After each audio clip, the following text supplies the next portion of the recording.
What's up, everybody, and welcome to the 12th episode of the TCGM podcast that's recorded live here on Facebook so you guys can interact and we can entertain and inform you all along the way. So I'm here at the TCGM studio. As you can see, we've hung a cool picture up behind me. This is my buddies in the background and an old project that we built in good old Milford, Utah. So if you're wondering what that photo is, that's what it is.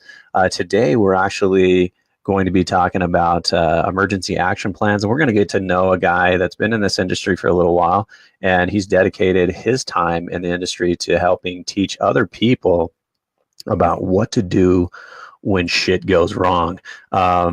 We all know that stuff occurs. I mean, even recently, we lost a guy. I don't know the details of the accident, but it was last Saturday, and he passed away. And I think it was some heavy equipment and whatever. But even with that, there's an emergency action plan with somebody who gets injured and needs some help. And what we're going to do is we're going to talk to this guy. His name is Josh Farrington, and we're going to get to know him. We're going to get to know, what he did before he got into this industry, and then what he's doing now.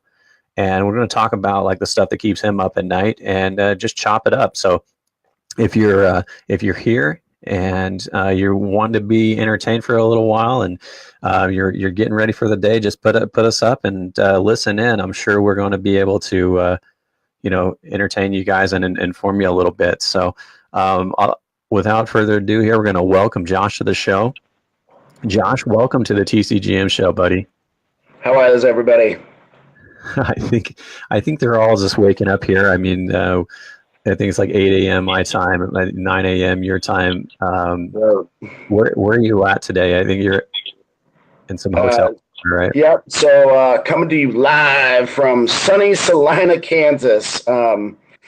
And it's cold. Actually, it's not as cold as some other places, but it's good. I just came back. I spent yesterday out at Diamond Vista. It's a Nell project. They're using Acciona towers, and Rez is building the site. So it's a lot of moving and grooving over there. Nice, man. So, Josh, why don't you tell us a little bit about yourself, how you got started, and maybe just like where did you come from, and like how did you start your career and all that? Yeah, so I mean, all in all, I'm a pretty simple guy. So I graduated in 2004 from high school, and the day I got my certificate or my diploma, I ran to the recruiting office and I joined the Marines. And I spent the next 4 years I did 2 deployments. Eventually decided that I wanted something a little bit more than that, so I ended up getting out, and it took me a couple of years of bouncing around from odd job to odd job before I finally went to school, and that school was Pinnacle Career Institute, and that's kind of really where I found wind, and it was a big eye opener. I had seen them driving around, and especially in Southern California, they're everywhere, especially Tehachapi area. Did you grow up in California? Actually, originally from Kansas City, Missouri, and what were you doing in California? Just like deployed out there? Right. So that's where I did boot camp, and that's where I was stationed in the fleet, where I was an 03-11. So all of my grunts out there and infantry guys, I'm not a military guy, but that sounds cool. Right. But, and what I really missed about being in the Marines was, that brotherhood and the camaraderie. And I found that in wind. And, I'm sure some of the guys out there who know me are probably rolling their eyes pretty hard at me right now. But, I really enjoyed it. And so I did the program. It was only 11 months. I met a lot of really good people. A lot of the guys I still keep in contact with. And, I started scrubbing down towers for a little company called PEM. I bet some of the other guys out there know who that is. And just been bouncing around. So that was about 2011. I did service maintenances, things like that, for about 3 years until I applied for a position at the college that I worked or that I went to school at, and they hired me. I think they had no, other options. So winner by default, I guess. But um, so I ended up working there for 2 years, and that's really where I got into understanding more about the industry while trying to be a positive voice to the industry. Especially, the last 5 years, it's changed a little bit as far as perception goes. But back in the days, there were so many myths about what was going on, and all the birds and how they work, and it's not going to work kind of a thing. So I really enjoyed teaching, and I think a lot of people out there who do know me, would think of me as a people person, or kind of a I would say maybe a class clown if you've seen me on my good days. But yeah, and then so I left working at PCI. I went to EDPR, where I was doing strictly training for them. Hold on, let me stop you there. Let me stop you there. Where is PCI? Because I've heard about Pinnacle Career Institute, and I've actually had them reach out to me and asked to be an online instructor. Yeah. And I don't really know that much about it. Tell us a little bit about that, and tell us how that training goes, and how long it takes, and where it's at and all that. Yeah, so PCI is based out of Kansas City, Missouri, southern Kansas City, and they do ground campus classes, but they also have an online program as well as the associate's degree. But what we really do is we break down each one of the subjects or classes into a month format. So it gives you a chance to really focus on the topics and really get into it. Okay. But yeah, and so we do things from high torquing and of course climb training and things like that. Right on. Do they have their own tower? Do you get to go in the wind turbine and play with it or anything like that? Right. So we didn't have access to a full-size turbine, but we did have two really awesome training structures that we got to monkey all over. Cool. Yeah, and if you go to pcitraining.edu, you'll be able to see pictures of it. It's put a lot of blood, sweat, and tears into that tower. And if Chad Albin is listening, he'll understand that. What is it that you're banging on the table there? Can you stop that? It's fucking loud. Yeah. Sorry. Over here, what the fuck is that? Anyway, yeah. So you go to this school, and you get out of that school, and you're just I'm ready to start my shit. I'm ready to get out here and do my thing, right? Do you feel well equipped, and you're about to go, and you start going to work for this company, and you're basically cleaning up and stuff, and you're getting some experience being a grease monkey, right?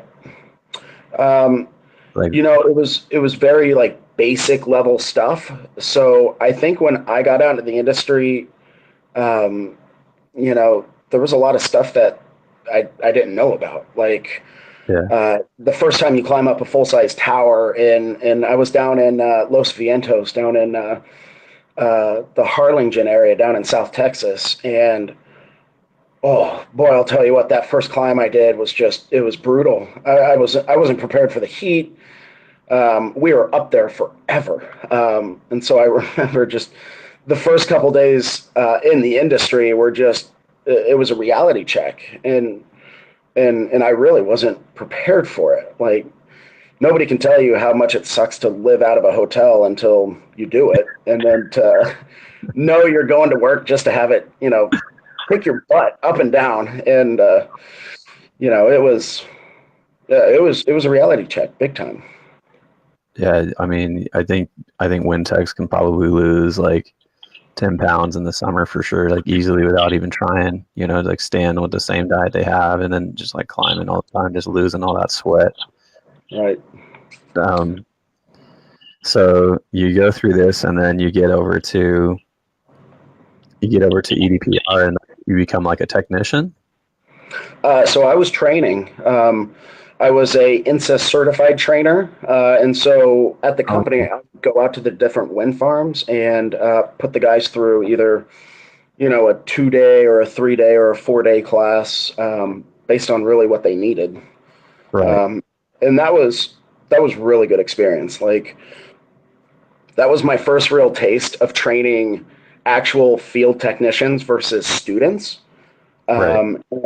And just learning how to, make sure we get everything done that we need to just go out to a tower, but then training for worst case scenarios while we're in the tower. Like, Yeah. if something can go wrong, it will, especially when you're up tower. And so, there were a couple times where, I remember one of the first classes I did, and we ended up, there was a carabiner connected to a rope, and that carabiner went zipping down the line, and, we lost control of it. And everybody kind of looked around, and we were just like, how did that happen? Because, we were really focused on tool tethering, and, it just goes to show you that, holy smokes, anything can happen. Right. Yeah. That's the absolute truth. Like, you never know what's going to happen, even if you like try to cover all your bases. Right. It's just it's the bowling ball from the airplane kind of mentality. You never know when it's coming for you.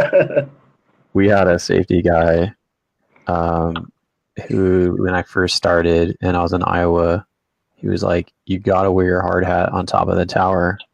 And everybody was just, and this was like in 08. Everybody was just like, why, dude?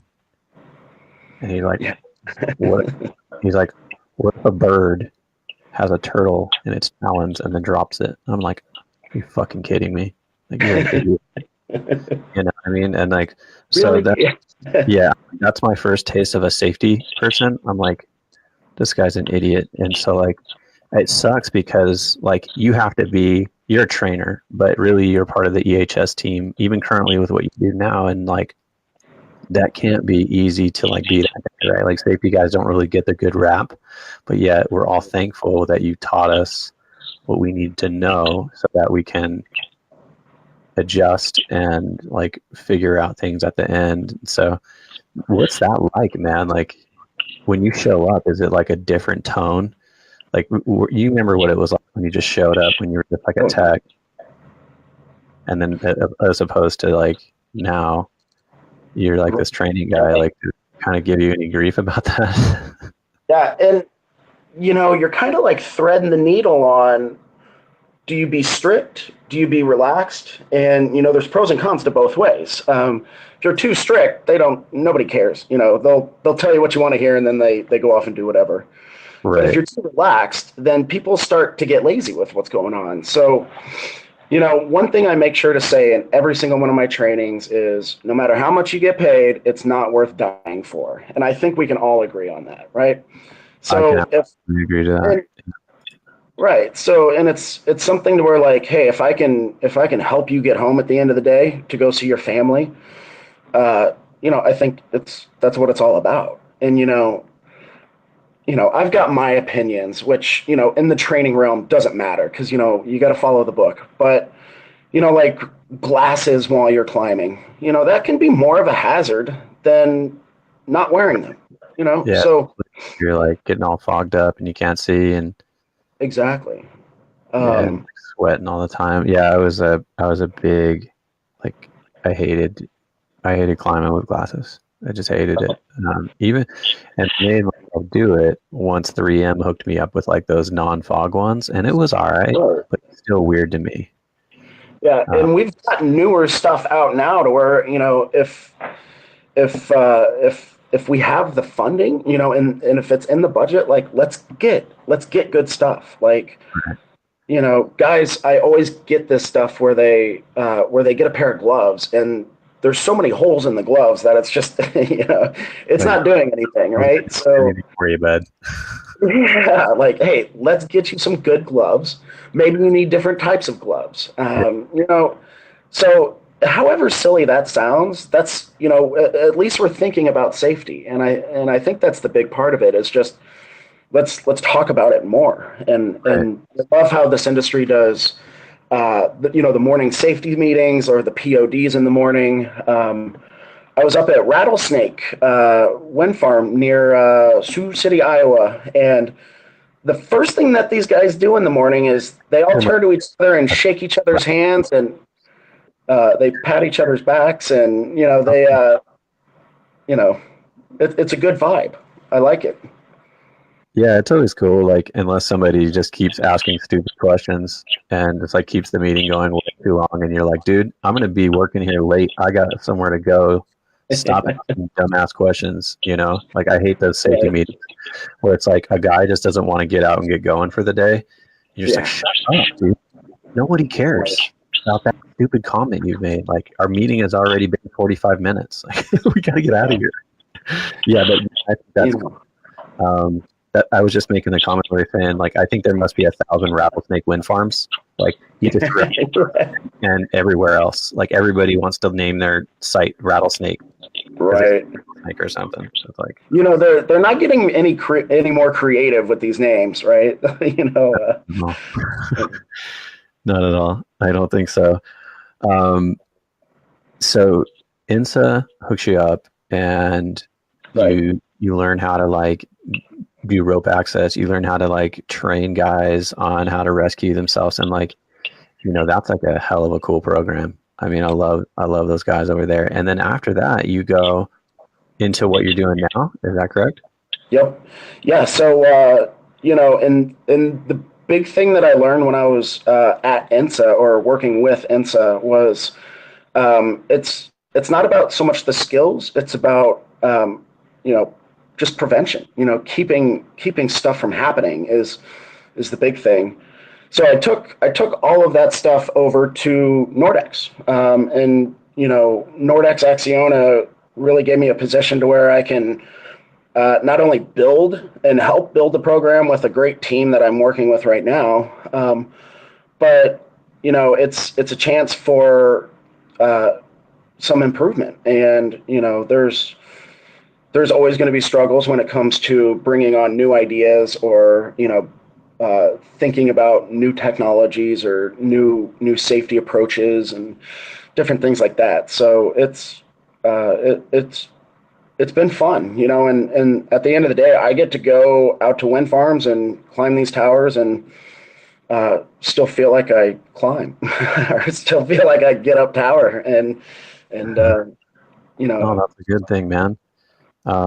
Being out there with the guys and like physically showing them. I think a lot of companies they do that once a year, and it's not enough.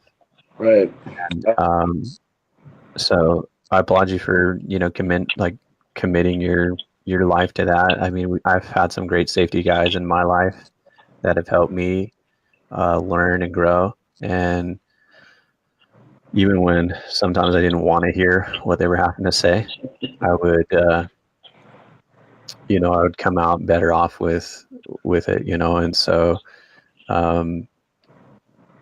yeah, man, I'm sure that these guys they're gonna, take what you have to heart and have to say to heart, and then they'll be good. So, Right. So now you're traveling around, and you're a traveler, man. Like you travel quite a bit, right, for your job. Like where's home base? Is it So right even? now I live in Iowa City, Iowa. Oh, okay.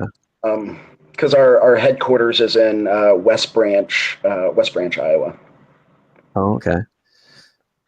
So now you're going out and you're training all these guys. Like, what are you training them on? Are you training them on how like rescue themselves in sticky situations with whatever rescue kit you have? Right. So so the class that we're calling it is the High Tower Rescue, the HTR, where we recertify the guys every year, or they go through either a tower drill or a recertification. And it really just gives me a chance to go out there and run, for the most part, scenario-based drills.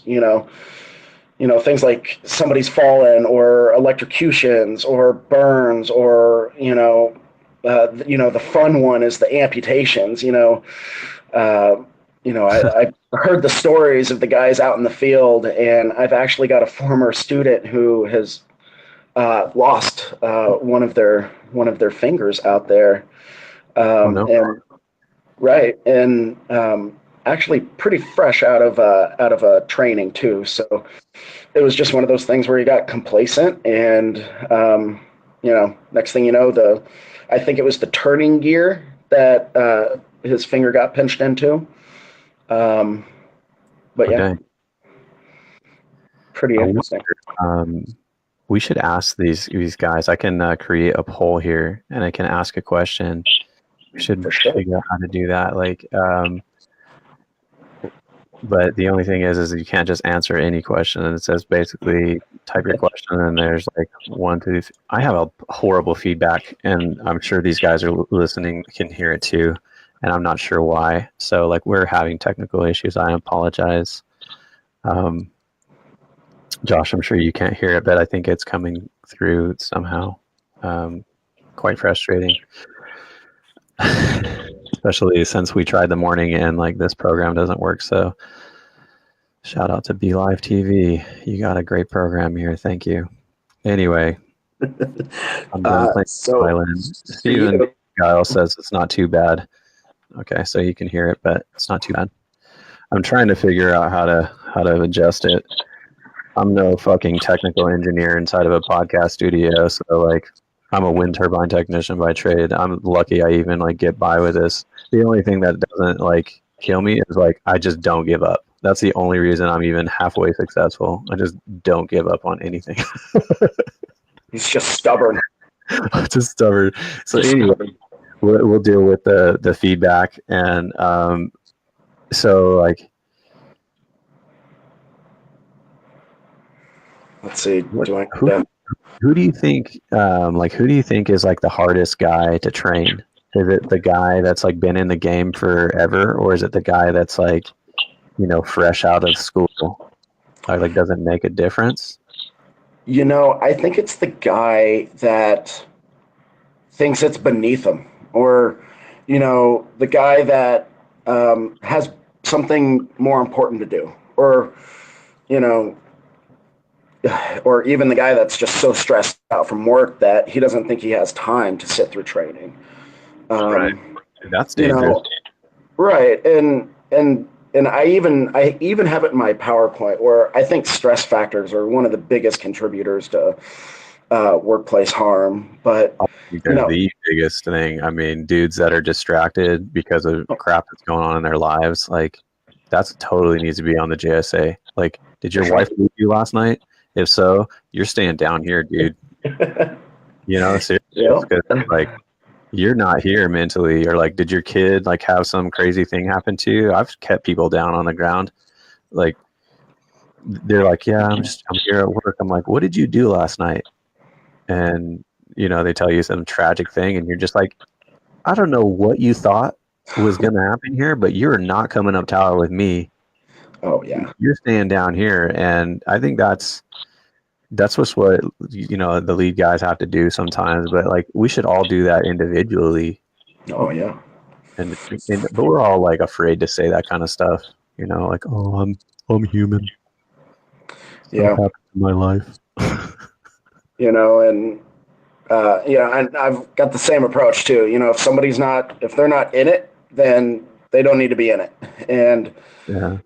Sometimes just being able to see that, especially for a lot of us out there who could potentially drink a little bit too much at night, coming in the next day is just, it just adds a fog to it, Yeah. And, yeah. So, I mean, being able to see that, that's going back to that whole like prevention is priority kind of thought, because if you can take the guy who's not thinking clearly or hungover or, hell, concerned that his wife is probably cheating on him or something terrible, Right. Put him on the ground, like you said, or give him a job where he doesn't necessarily, where he can still do something maybe, but it's not getting in the 690 cabinet and, just Right. poking around. No, I hear you, man. I believe that like I've seen more of that, and it's just my observation, and it's not any like shots fired at anyone in particular, but I've seen more of that on construction sites, Oh, for and sure. I think it's just part of the culture, and I think that the contractors that operate the site, they really have to be cognizant of that and figure that out. Um, I think that that's definitely one of those things where if a guy like shows up and he's you can smell it on him, that's definitely not a thing. Oh, yeah. So it looks like Josh kind of fell off here, and so I'll just like pick it up until he gets back. We having some technical issues, but actually luckily like the feedback went away once Josh went away, so like I don't know if something was going on with his audio, but I'll take this here and I'll just like poll you guys here and ask you a question. So I'll ask you, what is your biggest safety concern? So I'd really like to know, like, what is your biggest safety concern? Guys like Josh are, dedicating their careers to helping people figure out how to mitigate problems, but then also planning for the worst. Um, People have to realize that, this is dangerous. What we're doing is dangerous. In my opinion, we don't get compensated enough for the danger that we have. I think that's just because our industry's young, or frankly, just because people haven't even, figured out their self worth. That's definitely an issue. Looks like Steven says equipment failure. That could range from a, that could range from a lot of different things. From either if it's like a crane or even just like a turbine failing on us. So looks like Josh is back here. So what up, dude? Holy smokes. Why is this so difficult for me? It's cool. No, but whatever you did, man, you came back and the feedback went away too. So yeah, that's good. Yeah. So Well, we just improved. as long as I'm looking good, we're Yeah, live, right? I don't know what the hell I'm you're looking good, man. You look like the monkey on the group banner, the big old beard. So yeah, you've been growing that thing for a while, huh? Well, hey Josh, you can't hear me, so I'm gonna pop you back out of here. You can't hear me, so you're gonna have to get out of there. Oh, this is hilarious. Well, yeah, I think one of my biggest fears was a guy getting electrocuted inside of the hub, and I think we've had that example in the past, where somebody's actually had that happen, and there's been some people that have had to rescue a person. So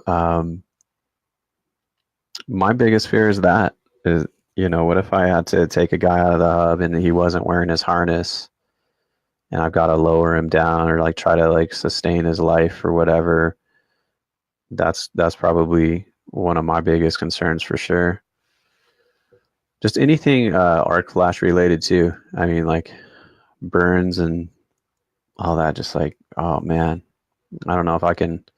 I don't know if I can handle it. I told my boss at one point in time, I was like, we ever had like an extreme fatal, accident, I don't think I could actually, it'd take me a while to like come back, especially if I was involved. And I know that there's people out there that have been involved in such accidents, and I'm sure they don't talk about it. I don't even want to talk about it, but I'm sure those guys have a hard time dealing with that. So, Josh, can you hear me now? Am I back? I don't know what's going on, man. It just keeps coming and going. Can you hear me? I can. Can you hear me? I can. We're set. You're all good to go. So, we just asked the group, what's your biggest safety concern, and one of them was equipment failure. what's some of your biggest safety concerns, or like what are some of the worst case scenarios that you can imagine? I mean, that's what you get paid to do, is imagine up the worst situations. Right.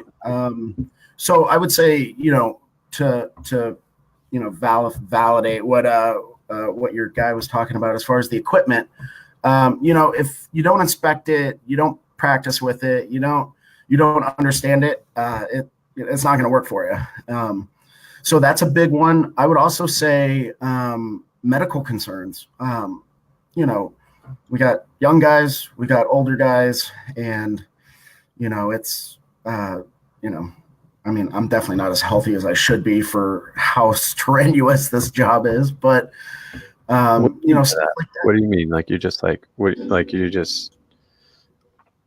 What do you mean by you're not that healthy? I mean, you seem like a healthy guy. Like just like. Well, I do the best I can with living out of a hotel and traveling, and I drink entirely too much black coffee, and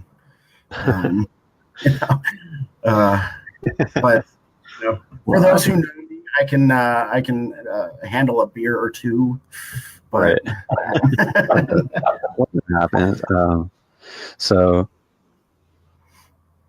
anyway, sorry to cut you off there, man. But no, I think our own health is like all relative to like how we really feel. So if you don't feel good, then you don't feel good, and that's it. And you need to change something. So yeah, that's one thing that I don't know if we can even regulate at all, is like how, I mean, we cut off at like a certain amount of weight, right? But other than that, we give you a physical, you pass a physical, you could fog up a mirror and you don't weigh over 300 pounds. Like you can be a Wintech, Right. And maybe there needs to be a little bit more of like a boot camp before you get started to show you like exactly what this is all about. Oh, absolutely. And that's the funny thing is, HS&E people, you can't have health and safety without, or you can't have health and environment without your own safety, or, something along those lines. But, taking care of yourself is really important. A multivitamin in the morning can, help with people not getting sick, especially for some of the sites I've been to. The cold and the flu goes around, and it gets everybody at the site. That's like, you can't get away from it, dude. Like one or two guys I hate that, because you're in just so tight of quarters. And if you got to be in a cell, or God forbid a hub with another guy that's sick, or you're like, if you have the lifts and you guys are in the lift together, and it's like, dude, it spreads around so fast. It would happen every winter in Milford all the time, man. And like they ended up getting like all these like handless soap dispensers, like you don't have to touch, like whatever you didn't have to touch would be better, right? Because like we pick it up through all that stuff. But there's some guys that just wouldn't get sick. I'm like, assholes. Every site has that dirty guy. Yeah. So like maybe just name that one thing. Like what's the most difficult rescue that you practice? So depending upon the model, I would have to say just average, the hub. The hub and the blades are probably the more complex rescues. Is that a confined space? Like I believe that's a confined space, right? Right, and some manufacturers have even declassified that space. The guys over at Vestas understand temporary declassification process, but in my opinion, it's got limited entry and exit, and it's 300 feet in the fucking air. Like it's a damn confined space. And if I got to spend 8 hours in that sumbitch, I should probably get paid a little bit more too. Like, I don't know how many times I've had to 100% all the T-bolts in a GE hub. A GE 1.5 hub ain't that big. And I am like ergonomically messed up by the end of the day. I'm carrying around this big, even if you got an ERAD, like that shit's still heavy. You know what I'm saying? That alone, like, how do you not consider this a confined space? And how do you not, like, get some hazard pay for something like that, you know? Like nobody else is going in a hole 300 feet in the air and like hoping that we're going to be all right, you know, especially when there's that much electricity around you, that much potential for like getting crushed, you know. Say something like accidentally hits an e-stop. Yeah, you turn it all off. You do everything you can to mitigate it, but still, man, shit happens. Like, Oh, for sure. I don't know, but I agree, man. The hub is just like a terror. Go up tower. You know, we need to have the people who are designing these towers go walk a mile in our shoes. You know, Yeah. No, I get it. Out there are so huge. And then you've got some of them that are just ridiculously small. And, you know, obviously, you know, they just don't think about the guys doing the work in there. Well, one of the things too that we wanted to talk about, so you answer my question, a hub, like absolutely a hub or a fire, like, or a fire in the nacelle while you're in the hub. Like that's why you absolutely need your kit in the hub with you, you know? And now, so one of the questions here that popped up after, there was also a few other comments that said, you know, like obviously like anything in the hub, electrocution, getting crushed, that would be bad. You know, a fire in the nacelle, 2 guys on ropes with no deluge or alarm to notify them. So basically their rope would burn and then they would fall. That would be absolutely horrible. And then we got a question here about, what's your favorite rescue kit? So you probably messed with a few of them, but what's your... So I would say my favorite rescue kit is the one that you're familiar with. And, you know, there's a bunch of them out there on the market right now, but, you know, it doesn't really matter what the company is giving you as long as you're comfortable with it and it's not overly complicated. There's you know how to use it. A couple people out there right now in the game that are just killing it as far as, you know, well, that's what happens when you, that's when you create a system after knowing what the, like actually knowing what the obstructions are, what the risks are. I mean, I think it's not like taking something existing and then just throwing it at the wind industry and saying, yeah, this will work. It's like making it for that industry, making it for the tower industry. That's definitely a game changer that INSA brings to the table. But I agree with you, man. It's the one that you actually bring up tower. It's the one that you know how to use. It's the one that you're going to use. And it's the one that you bring with you in whatever location you're working in. Right. And the one you're not afraid to use. I've heard of a couple stories now where either the guy has hyperextended his knee or fallen on the ladder and they decided to climb down without opening up the kit. And when I asked them why, they said, because it's a $3,000 kit and then we got to buy a new one, or we've got to throw it away after we use it. And that always just blows my mind because, you know, you decided to put that person in more harm's way versus trashing a $3,000 kit. And so I always ask these guys, well, if you can't take your rescue, then it's not a good kit. For sure. You know, and, you know, a small compact kit, especially with a really good 6-to-1, you can do a lot of things with.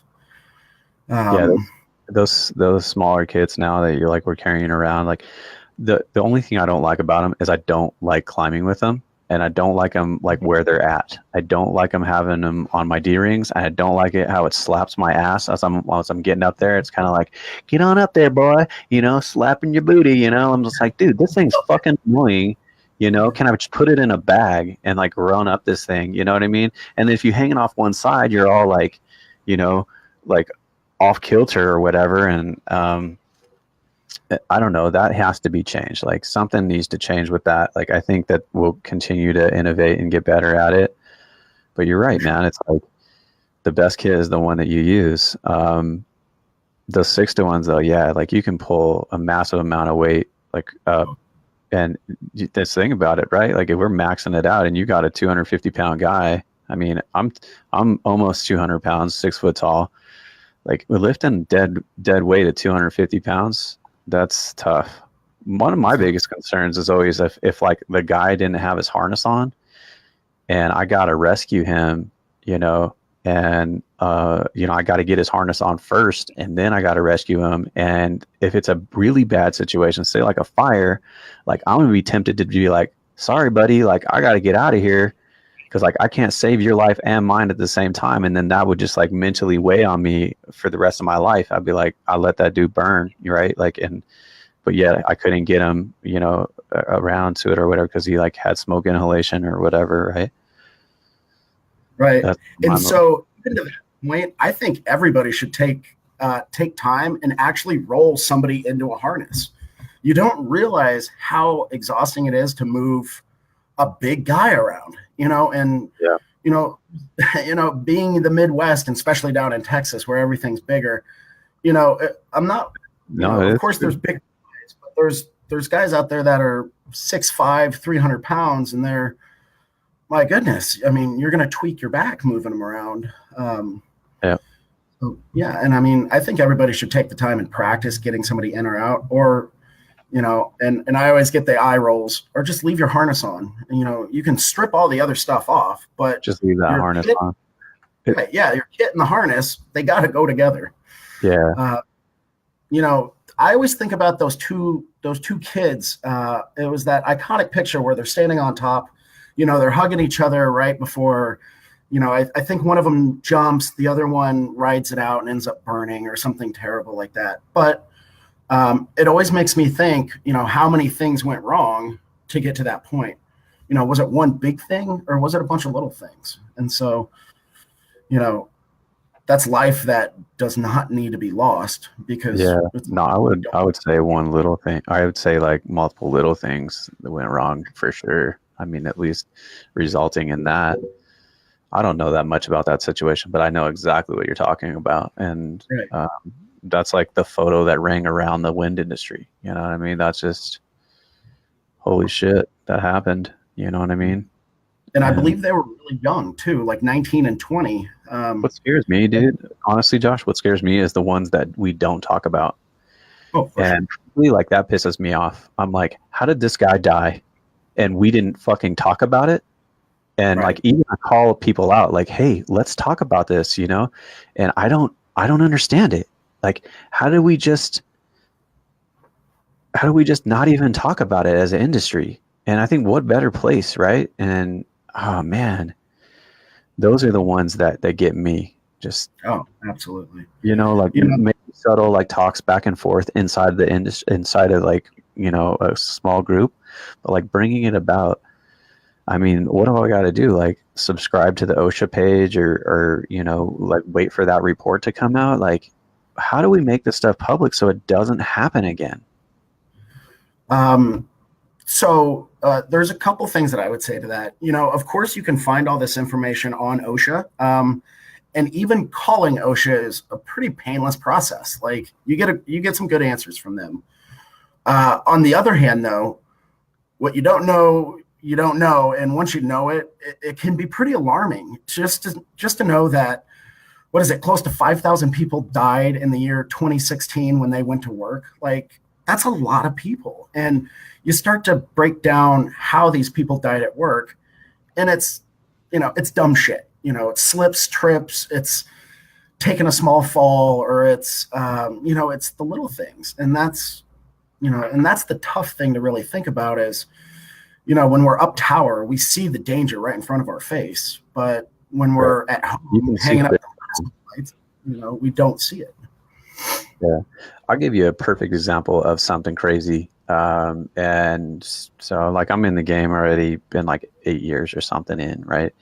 And got some new guys working with me, and this one guy, he like bumps his, like really wrecks his knee on a GE pillar block, like on the side of a GE gearbox. Like, you know what I'm talking about? That pillar block with the dampener in it. Dude wrecks his knee, like boom, like hits it so hard. He like I could see, like he starts to get a little wobbly. I'm over by the top box, okay? I rush over there. I see him kind of doing this whole like weird little thing, and he's just like, I was like, something's not right. I jump over the main shaft. As soon as I jump over the main shaft, dude falls out. He's like falls out, like he's like passes out. and is about to fall. Either one, I think he was about to fall like face forward down into the belly, and that, or he was going to fall backward and hit his head on the main shaft, and then maybe go down into the yaw deck. But like I got to grab him, and like he's not out for very long. But just him simply hitting his knee on the pillar block, like it hurt that bad that he just passed out. And that might sound a little silly, but dude could have been like seriously injured. And it's I don't know, like I guess I did the right thing, right? It was like paying attention to him and got him. But it's like little stuff like that, just like you were saying, little slips, trips, falls, bumps, bruises, things like that, they result in this like chain reaction, because he could easily got like completely hurt, and he came to, and he was just like, what was that? And I was like, dude, you passed out. He was like, shit. And I was like, you almost fell. And he was like, damn, thanks for catching me. And I was like, dude, that's what I'm here for. I got your back.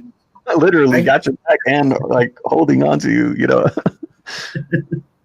So I hear stories like that all the time where it's like somebody jumped in as soon as they felt something, or, some sort of gut feeling. And it kept it from getting worse. Like imagine if you had headphones in and you were screwing off in the back of the nacelle or somewhere else and you weren't paying attention to him, boom, like you said, he could have fallen either way. And especially on a GE tower, that fall from the nacelle down to the yaw deck, man, that would wreck somebody's day big time. I mean, I've done that scenario before where you slip and trip and you knock your chin really hard, or we did a training out at BB Wind Farm out in Michigan. Big shout out to those guys. Absolute rock stars when it comes to the rescue world. I mean, they play with the stuff almost monthly.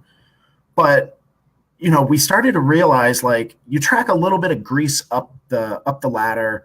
Next thing you know, the guy following up behind you slips, and you're especially at that yaw deck where you got to make the call on whether to go up and over to the tool hoist or down the ladder.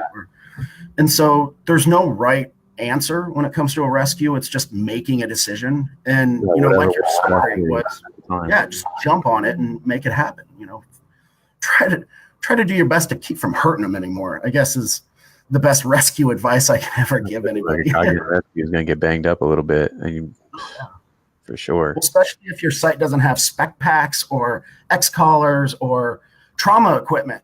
If I were to cut my damn finger off at work, I'm kind of worried, because now I've got to worry about. Yeah, I'll be worried too. I'll be like, holy shit. Does this translating over? No, yeah. It's stuff like this that's just like, you don't know what you don't know, and I know better. And there's companies out there they're killing it. Vestas, holy smokes, the training those guys go through, the time that those guys go through. You gotta applaud that.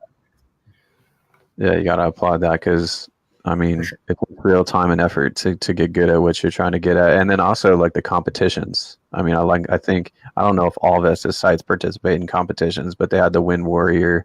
I think they worked with INSA on some of that stuff. And man, I can't wait to have my part in like bringing that together for the whole industry. I absolutely want to do that, like however I can. It doesn't need to be me just doing it, but like I will help. I will participate. I will do whatever I can to like get people from all companies actually competing with one another. Because like internal stuff is fine, but you can motivate people to believe in safety and practice it when you have a competition like that. And I think that's like that next level that we need to get to. I always refer to our industry as like being real young, and the reality is like in my opinion, I don't think we're that young, but we're just like slow to adapt. But if you look at like the linemen have these competitions, they're climbing. Yeah, they're doing all this stuff. Like we don't have that shit. And I'm trying to develop it, like with partners like INSA or Vestas or everyone, that we should all want to do that so that we all get better at it. And then like if you win that competition, you're a badass, you know? And like dudes are like, dude, you totally won that. Like you're cool, like good for you. And let's see if you can do it again next year. Right. And, let's turn it into a game, and that's what I love about INSA is they take something like a refresher training. They can bring the tower out, and next thing you know, you're trying to do the ladder rescue the fastest, or, these guys are doing it blindfolded. And, at the end of the day, it's fun, right? Like, I think if I can have fun while I'm doing something productive, like, hell yeah, I want to get paid to do it, right? Like, and if we can do a refresher course that has the same kind of idea, look at that, Chad Albin. Finally, the comments are starting to pop up on my end. Oh yeah, they're popping in. But yeah, I saw the video that you and Rob did a couple weeks ago where he was showing off the new facility up there. Yeah. And it's stuff like that where like you can go to this jungle gym. Like one of my favorite childhood memories was going to a jungle gym and crawling through the tubes and the all that stuff. And you can't do that. Luckily I have a kid. I can still kind of do it. But you go to these cool training facilities and get to monkey around.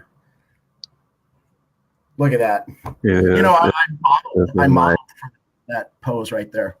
This is my INSA ape here. But yeah, Chad's right, man. INSA's got they've got the Wind Warrior, right. And I'm absolutely a supporter of that. And whatever we need to do to take it to that next level, like I'm on board.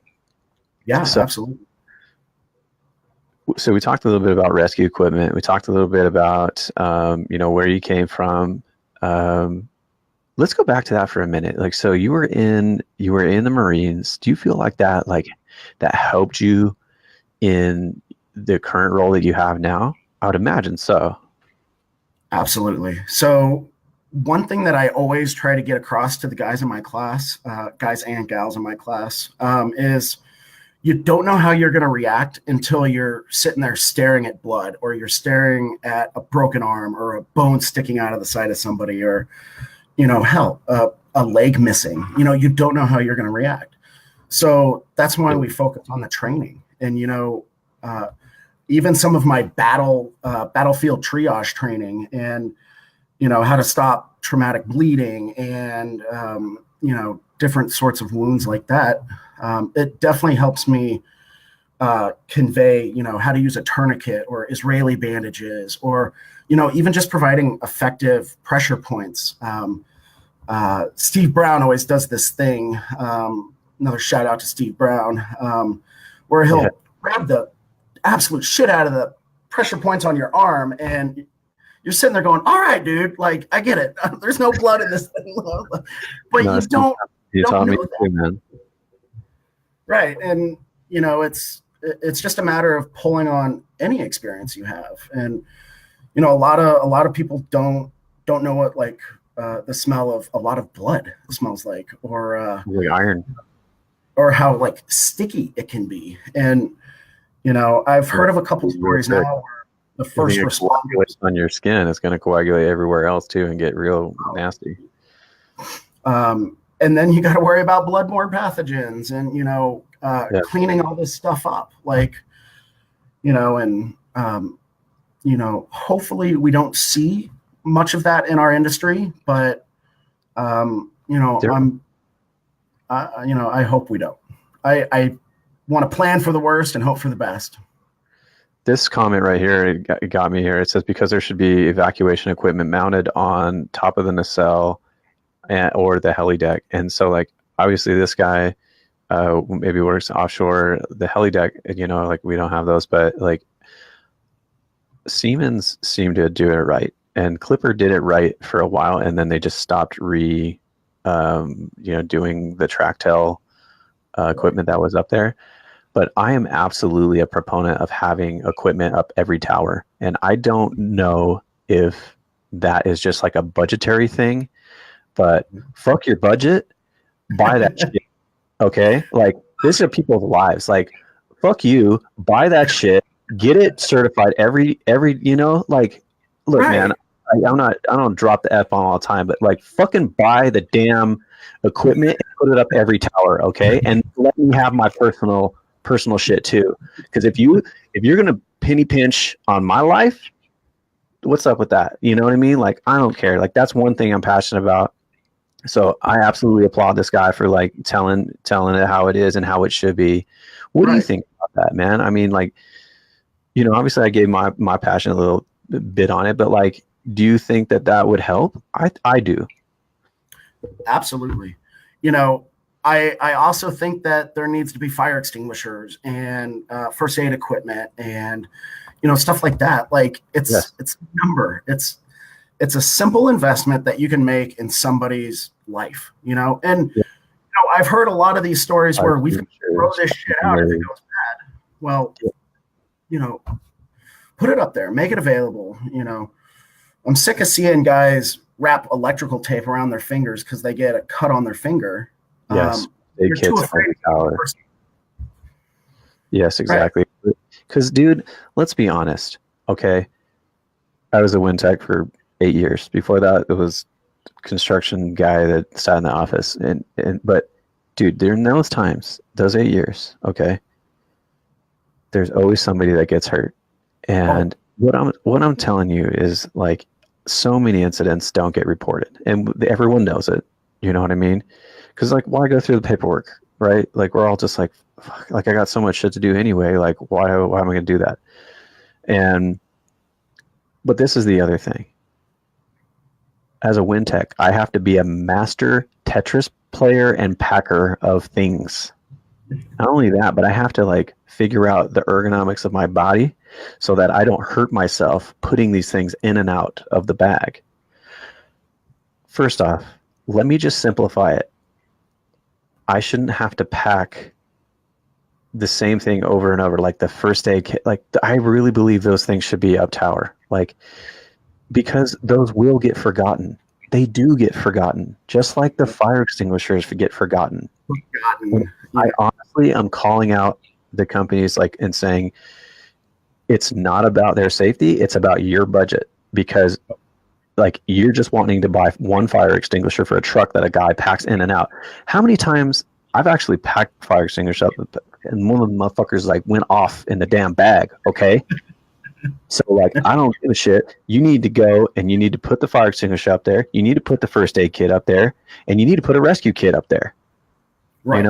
There's certain things you can't have up every tower, like a backboard and all that. Like, that's not thing. I don't expect an AED in every tower, but you can put an AED in your bag. That's one thing that you can grab, or at least have it in the truck, right? But having an AED just at the shop that's like 5 miles away, that ain't cutting it. That's not even like, how are you even going to like save somebody, Oh yeah. Well, anybody who's done a CPR class knows how exhausting 5 cycles of chest compressions can be. And if you're having to do chest compressions while you're waiting on somebody to bring out an AED, it's a recovery. There's no pretty way to think about it.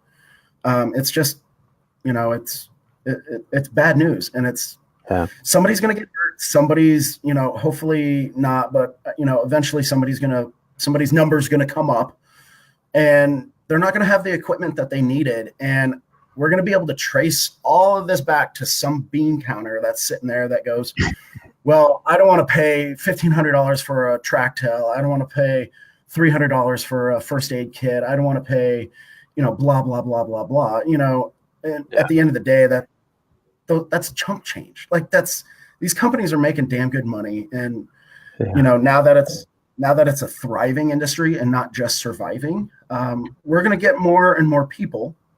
And absolutely. That's a great segue into our next thing, because like, I don't want to just like focusing on that, because I get a little pissed off about it. I get pissed off about companies cutting budgets, just like, and then saying like, oh no, this is an opportunity for us to present this. I'm like, you know what? As a fucking wind technician, I get shit on all the time. Okay, I'm the end guy. I'm the guy that the fucking engineers fuck over. I'm the guy that the damn safety people fuck over because you're not buying your shit, and I'm always the guy that fix your shit. So take care of me, damn it. How about that? Right. So anyway, off that subject, you bring I've never got some all right. So the other thing is like you mentioned new people coming in. Right. So let's talk about new people, old equipment. Oh. There's, so many new people, right? And then there's all equipment that's aging. And it's just like this, it's this thing that eventually it's going to come up and it's going to be like fatality, fatality, fatality. And we're going to see more. And I guarantee you that's going to happen. Oh, I don't want it to, but it's going to happen. What do you think about that?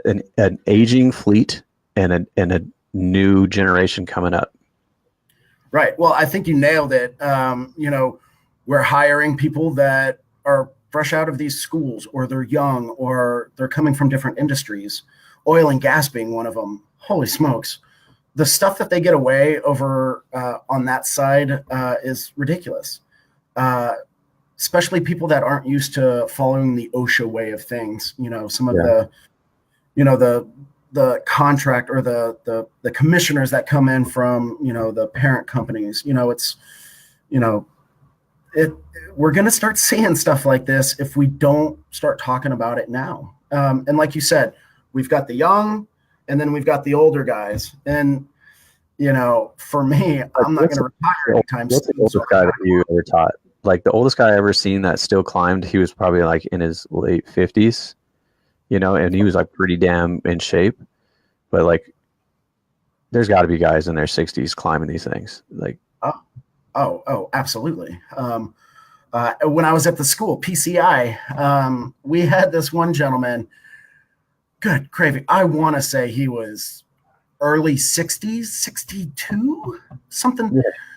He wore the biggest friggin' glasses you could ever imagine. That's. I'll look for a picture. I'm going to post the picture in the comments. I'm gonna call him before I do it. But No, I think it's great. I think he could take good pride in it, but at the same time, he's got to realize like he's got his own health risks at that age. Chad says George, 73 years old. I'm like, holy crap, dude. About George. I don't know George, but dang. Chad says also, but tell us how you really feel. Like, a little bit. But dude, I'm passionate about this stuff, and being a guy that like worked in the field and did all this stuff, and then like taking a management role, like it's really hard. It's really hard to say no to shit, and I don't know.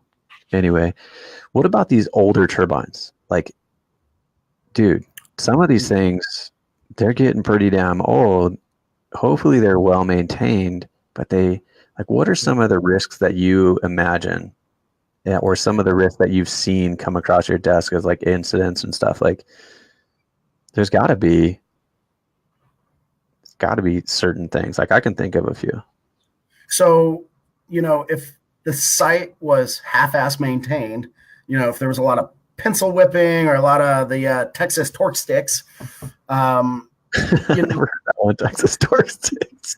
The paint pen, right? Everybody knows that one. Yeah. So, and I'm guilty of it, where you're not in the mood or you're pissed off at something and you just sign your initials and then you move on. So I think we're going to see stuff like that, maybe pop up more. And, all it takes is for one bearing to miss a grease cycle. And next thing you know, that thing will start throwing sparks before too long. Let's hope not. I know, right? Yeah. Or people jumping out sensors or safety features, or, especially with the older turbines, these things have a 30-something year lifespan, 25 to 30 years lifespan. And, are we gonna see them? Are we going to see more failures as they There's this new repower deal, right? So let's talk about this new repower deal. They're like, so they get some fucking engineers in there. They're just like, yeah, this foundation here, let's do a little bit of testing on one.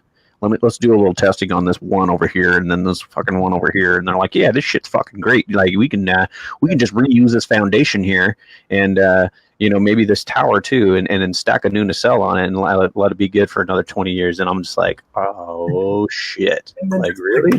That's what we're doing right now? And everybody's just kind of like, I hope that guy did the right thing. I hope that guy's calculations were correct. And it's like, that scares me. It scares me. I'm like, okay. Well, that's one thing. Like the one thing that you had mentioned is we all know like these older things, like we don't have a lot of support for them, especially these older machines. It's like, how do we fix things? And a lot of things don't get fixed. They get jumped out, or, they get to the point where it's like, fucking, we can't fix it. We don't know what's going on. We spent a week on it. We spent 2 weeks. We spent 3 weeks. We found a fix, but it's not really a fix. And then where do you go next, right? And so it really is like this integrity thing. And yeah, like you could pencil whip bolts, and then bolts can come loose and all that. Like but shit, you don't even have to pencil whip a bolt for a bolt to come loose. Like I don't know how many hubs I went in and could just take the nut right off of a T-bolt. And like it was obviously torqued, and torqued down, and you're just like, shit, So like that's the other thing too, man, is guys, this is my pet peeve, and the guys that I work with always knew it. But if you do not respect the limited approach boundary to the tower, you're a fucking idiot. I'm just gonna call you out. Like if you park your shit right underneath the thing, you're an idiot. You know how many T-bolts and how many bolts I've seen these towers throw? Like that's why we do it. And your hard hat ain't going to help you very much. Like maybe if it took a direct hit, but if you're going to get hit here or here, I mean, we're worried about ice. Like shit, I'm worried about bolts flying off of these things, especially older ones. You know what I mean? And anybody who's dropped something from the nacelle, whether on purpose or accident, knows that it's either going really far or it's going really deep. And oh man, yeah, big 24-inch crescent wrench just straight into the ground, just. Yeah. So hopefully bad. that was an accident. No, yeah, well, it's funny because like you have the belly, right? And then it has that little lip, and you're like, oh, the lip will catch it. The lip never catches it. Like, how does the lip never catch anything? It's almost like a ramp. It's just like whoop, and then it goes straight down that hole. The one hole it could go down, it'll go down.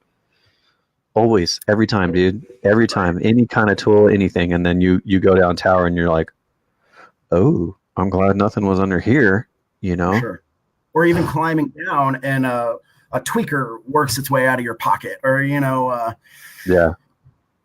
hypotheticals, So that's the other thing is like tool tethering. Like we want to like tether all of our tools, but when you're in the nacelle and you're working on something, like you feel like you're in this enclosed space, and then before you know it, something drops out of your hand and it finds its way out. Like we tend to like want to tether our tools when we're out and exposed in the area. For sure. But I don't know. It's not like we're cell tower climbers, right? Like I feel like those guys are like always tethering their tools and all that. But a lot of guys, and when you don't tether your tools while you're in the nacelle, you don't tether them while you're in the hub. Like when you drop something, you just like, oh, I'll go get it. Like I'll got to jump down into this blade, this blade bottom here and hope it doesn't fall out on me. Ooh, that reminds me, man.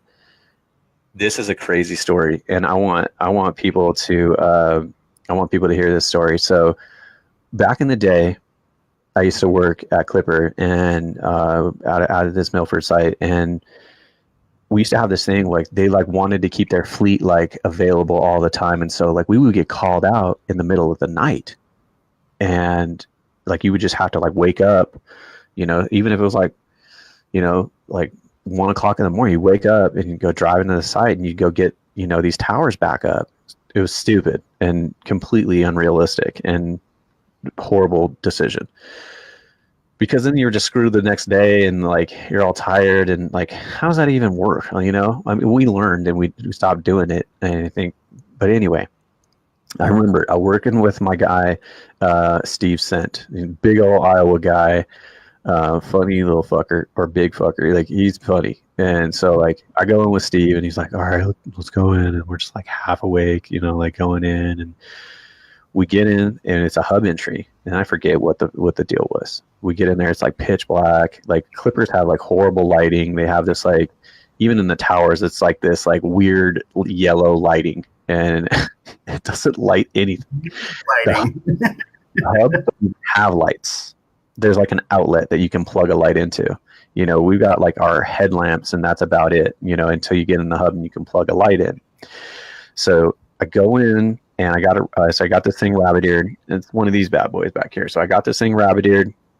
I go into the hub, and he's already in there. Or no, he's not in there. I'm in there, and then he comes in, and he looks down with his headlamp, and I am standing this close from a blade that has the access hatch missing, and these fucking access hatches are big. Like, those are huge blades. Right. So I'm this far away from falling down into a blade in the middle of a night, and I'm looking around, and I'm like, holy shit. And we both just took a minute, and we were looking for the damn thing, and we start like putting our headlamps down into the blade, and like, can you even see it? And we're just like, fucking, we don't even know where this blade cover is, dude. It's stuff like that you don't prepare for, you don't know is going to happen, and you come that close, and it reminds you, like, holy crap, like, what I'm doing here is pretty dangerous, because you don't know what happened to the equipment after it ran for 6 months and no one's been up there. We try to get in there every 6 months at least. Stuff like that happens, man. Close call, super close call. Rode a near miss on that one for sure. And on that day, learn to look before you leap. Well, the thing is like, I thought I had, but like, you have a limited, you're looking around with your headlamp, and it's like, that's another one of those engineering things. It's like, you got to engineer this stuff in so that guys can be as safe as possible. If I had lights in there, I could have just seen it before I even went in, Right. But there was no lights. It was completely dark. It's the middle of the night. So crazy. Super glad it didn't fall into the hole. I mean, could you even imagine what it would take to get you out of that? I mean, obviously that's 100-foot fall easily. Like, pulling somebody out of that, I mean, it's impossible. It's, I don't want to say impossible, because it's possible. And let me just tell you that it's happened, and you probably just don't even know it. So like, I've heard things about guys falling into there and rescuing them. Yeah. So like, it's happened. It's happened, man. And that's one of those things that like you didn't hear about. So I'm just telling you, it's real. So, yeah, I think we need to be more transparent, more honest. Sure. It's no one's particular fault. Like, even if you are at fault, like, own it and be like, look, this is my thing. This is what happened. And then let's move on. Let's learn from it, so nobody else has it happen to them ever again. Right. And we need to, as a industry, get away from punitive reporting. Like, if I go to my boss and say, oh my God, I almost jumped into an open blade facing downward, like, you're probably going to have to back yourself up and try to keep your job at that point, or be afraid of getting written up, or, blacklisted, or, having to worry about if you can even go up tower or anything like that. So, we need to report stuff. We just need to start talking about it. We need to open the conversation up and let people know that, at least if they're not. I like what you're saying there, getting away from punitive reporting. And I don't know how you do that, because everybody's really, really quite nervous about, even like speaking up, man. It's hard, especially guys that are like kind of already like on the outskirts, like they've already had a few, and then they've had a few incidents, and they don't want to come through about it. But the reality is I think what we need to accept is that we are going to have them. There are so many things that are in our hands and out of our hands, and then at heights, that it's bound to happen, like, plus you add this thing called grease in the mix, and you put those on my gloves, or you put those on my hands. Like, one time Here's another scary ass situation. Like one time, literally, like have oh, what was it? Oh, it was an H bridge from a GE hub. So we had just changed this thing out, pitch thyristor, right? Get this thing all fixed up. We got this H bridge. H bridge is pretty big. It's got like sharp metal edges on it. It's a heat sink, and then there's like this electronic converter on the top, right? So I have this thing in my hand, and we're following procedure. I have these gloves on, and the gloves are kind of like covered in stuff because, like, frankly, I got to get in and out of the hub. Like, my hands are greasy. My buddy Matt is down in the yaw deck. I'm above on the ladder, and we're on a GE15 platform. And like I go to like hand it down to him, waiting for him to grab it and say, okay. I don't even get that opportunity. It slides out of my grip. And like goes past his face. Like we're talking about like a metal thing that could have just like jabbed him right in the face. Luckily it didn't. It landed on the yaw deck and we were good to go. We reported that as well. But like those are the types of things that you try to prevent, but the reality is it's like I have my PPE on, I have my gloves on, and that's actually what caused the problem. And it's like, well, don't use these type of gloves anymore. Okay, it's easy to say that, right? But what's the reality of it? Some things you just can't prevent, so you got to be on top of it. Yeah.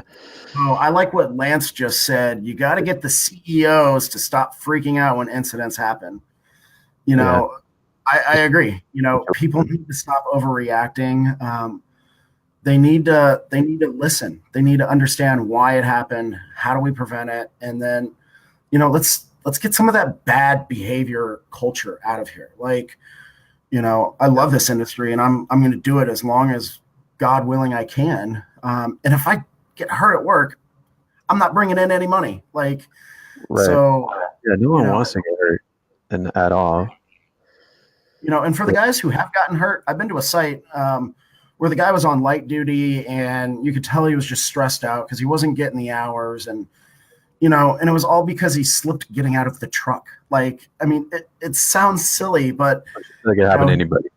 For sure, yeah. And to think about it, like, a little mud, little grease, little, slip here. Next thing you know, anybody who's knocked their head in the hub knows that steel's going to win every single time. Every time. Oh my goodness. I encourage bump caps, and I've actually encouraged that because like wearing your hard hat, especially in a tight quartered nacelle, is quite hard. Or a tight quartered hub. Bump caps are really nice. They kind of retain sweat. They keep sweat out of your eye, but they like cover you, and they have like a little plastic thing. A lot of companies don't even use bump caps, but I'm a big fan of them, and I think that we should promote them a little bit more. One thing that you brought up is when guys do get injured. Now, when guys do get injured, the rest of the site has a tendency to like give them a hard time, and they'll give them a hard time for a little while, and then if it lasts, if their injury lasts like over a couple of weeks, and the company hasn't replaced this guy, and he's still on light duty, and he's around or whatever, and it's fine, if they're there. But like if they're there and they're on light duty, it's almost like rubbing it in all the rest of the technician's face. And I get it, but like my suggestion here is to not chastise this guy because he got hurt, because you're the next one to get hurt, whether you think it or not. You are going to get hurt eventually. It's just a matter of time. Just like it's a matter of time before that turbine that you fixed last week breaks again. It just resets the clock. Like all of them fucking break, okay? That's just the way of the game. That's why you have a job. The same thing's going to happen for you. You're going to get injured too. So when your guy that you work with gets hurt, before you start casting stones at his ass, realize that that's going to be you too. Okay. And I think companies need to do a little bit better at like basically evaluating situations. If it's going to be more than a week, they need to send the guy home and pay him. Right. And so he's not there, like kind of, being in everyone's face. I think that's important. But yeah, that's my personal opinion on like when people do get injured. I feel like when people do get injured, the way they get treated and the way people see them get treated because of that injury they're less likely to even report any kind of slight injury that actually might cause them something severe later on, because they don't want to be chastised by their other techs, you know? Right. Well, nobody wants to be that guy, and we all know that guy, right? Every site's got him. But if you're gonna more often, look left, look right. If you don't see him, you're the guy. So, you know, if one guy is out of the fight, then that means the rest of the crew has to carry that load, and that's, you know, and that's a lot to ask. That adds to the stress. That adds to, that adds to the frustration, and then we can already start to see it just trickling. And like we keep saying over and over again, it's the little things. Yeah. Nick says we got to be accountable. Hell yeah, man. Like, own it.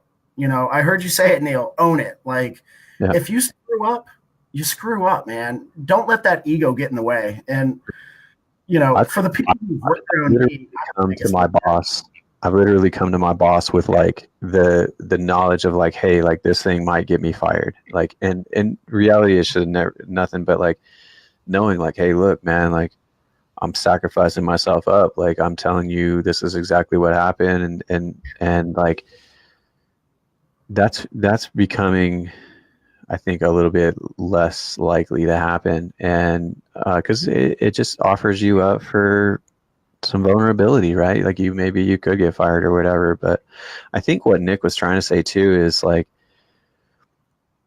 essentially stop work, right? And like calling people out on something that you see them doing wrong and stopping them.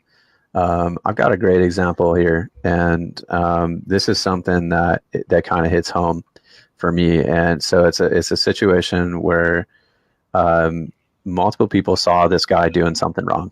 Okay, they saw him doing something wrong, and they didn't stop him. Okay, that's something that he did wrong multiple times over and didn't get stopped for. Ended up getting him fired.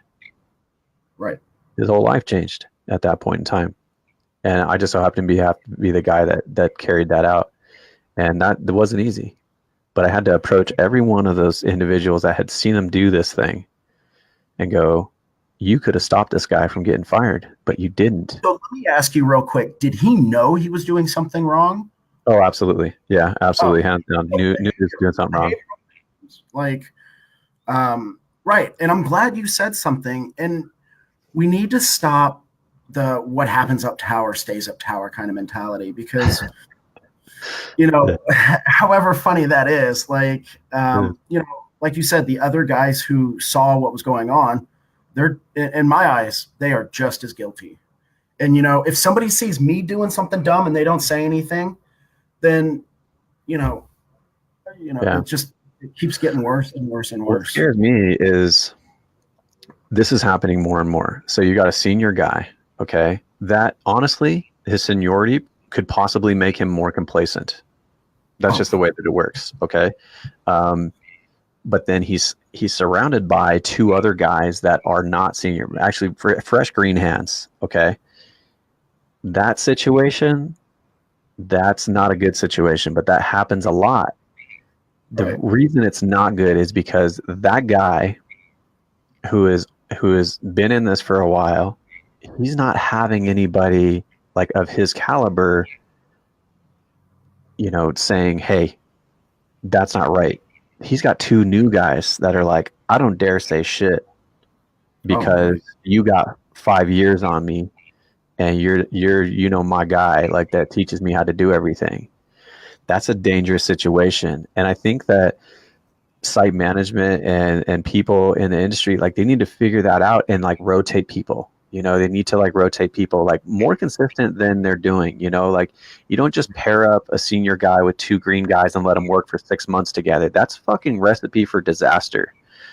Because not only can that guy, you're putting a lot of trust in that guy. Maybe that guy that's been in and is a senior guy is a badass. Like in most cases, I'm sure he is. But there's a lot of situations where that badass guy is teaching those greenhorns some shit that they shouldn't be doing, and they need to change crews up. Like almost like every 2 weeks or something, and people are like, well, that's like slows down productivity and all that. No, that keeps people safe, that keeps people accountable, and that keeps people in the realm of, hey, not everything this guy says is gospel, right? Like, I don't know. That's a personal opinion of mine, and I think that could avoid a lot of like tragic accidents and stuff.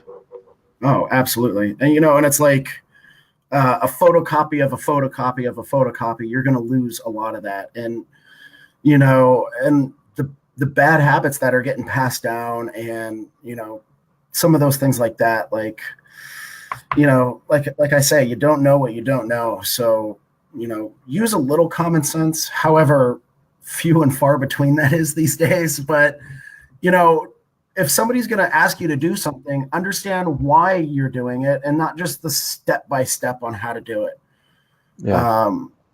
Yeah, just like Chad says, bad habits always roll downhill, and I'm so guilty of it. Like, it's without throwing names out there, it's like sliding your butt down the back of the ladder back on the wall. We know we're not supposed to be doing it, but somebody showed us.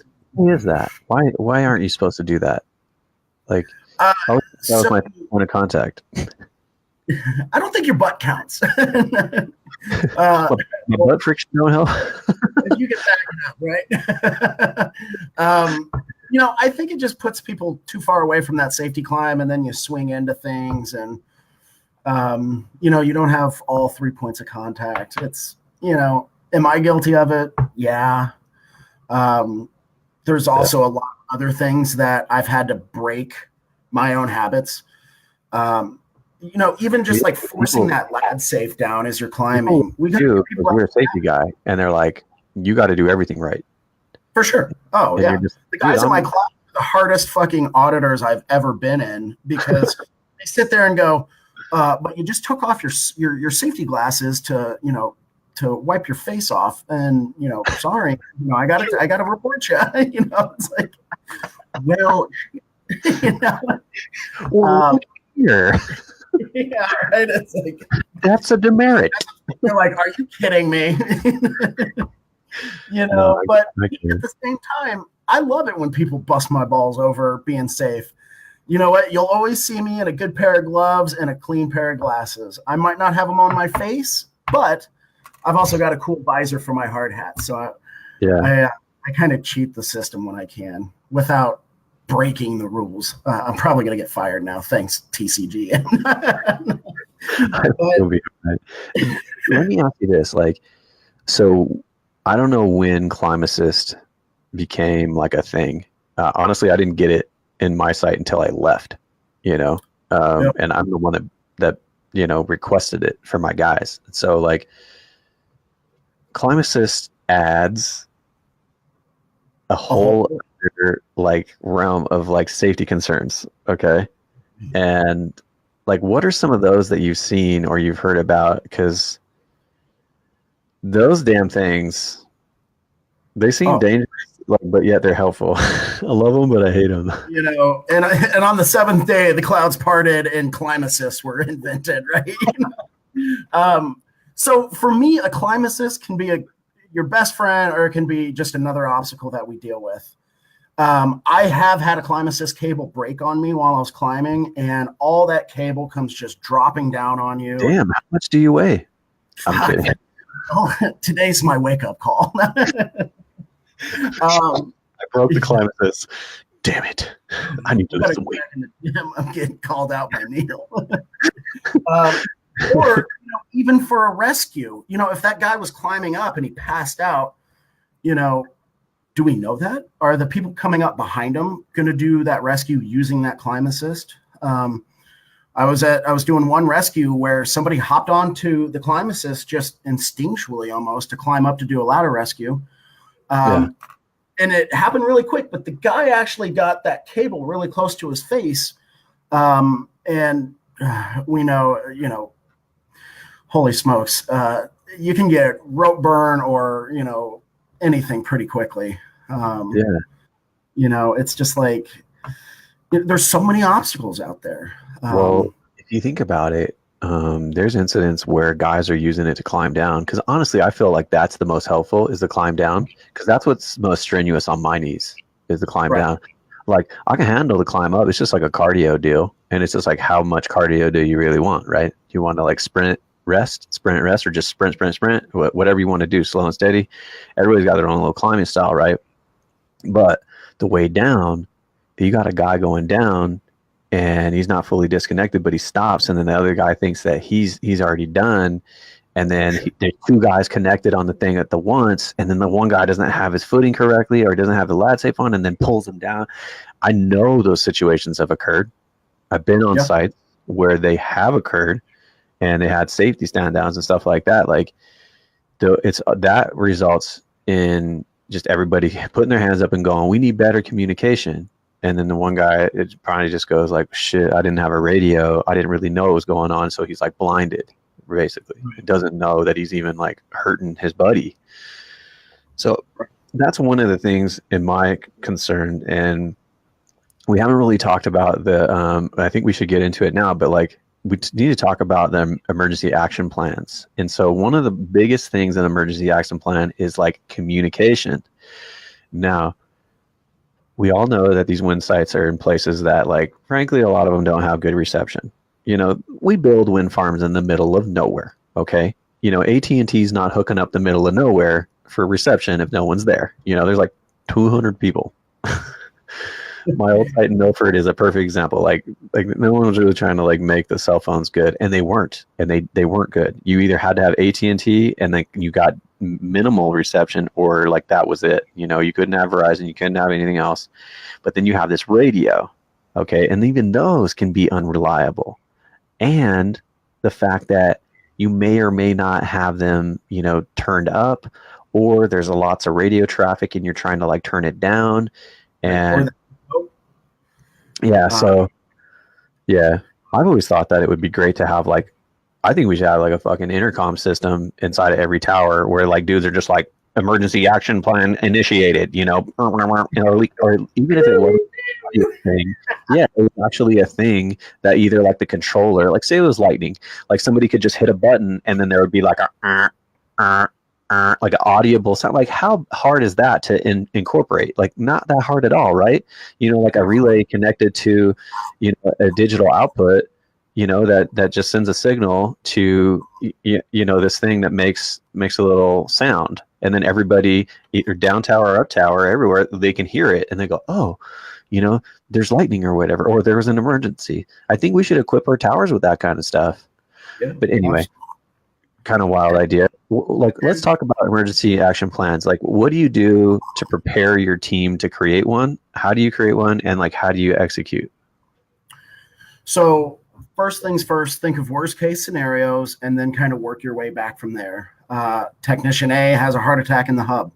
So let's figure out, first of all, what are my resources? Where are the first responders and how long until they can get to me?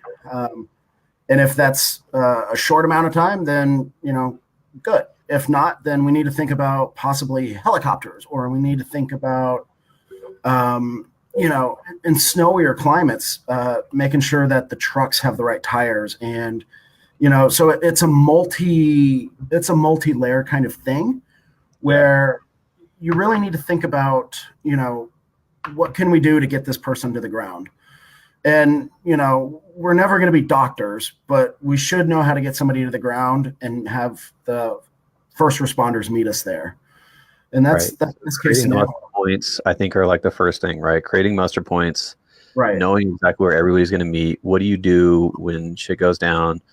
How do we find out about it? Who's going to call 911? Like, let's come up with the proper way to call 911. Who's calling 911? You know, roles and responsibilities. What is my part in this shit sandwich? Like, you know, what do I get to take of it? You know, and even the guy standing at the end of the road just pointing, you know, making sure the ambulance is going to go way, you know, because most, like, even if the local fire department or even EHS, like whatever, the ambulance, like, even if they know the wind farm halfway decent, shit, dude, I know my wind farm halfway decent, and I get turned around in that thing. You know what I mean? Like, there's so many, you know, there's so many towers. the day where you can see the tower. If it's in the middle of the night, then holy smokes, how do you get there? Right. I want every site to have chem lights, just so that way Tell us what that is. I don't know what that is. A chem light. A chem light is just one of those little you crack it and it glows. Oh. You know what I'm talking about? Oh yeah.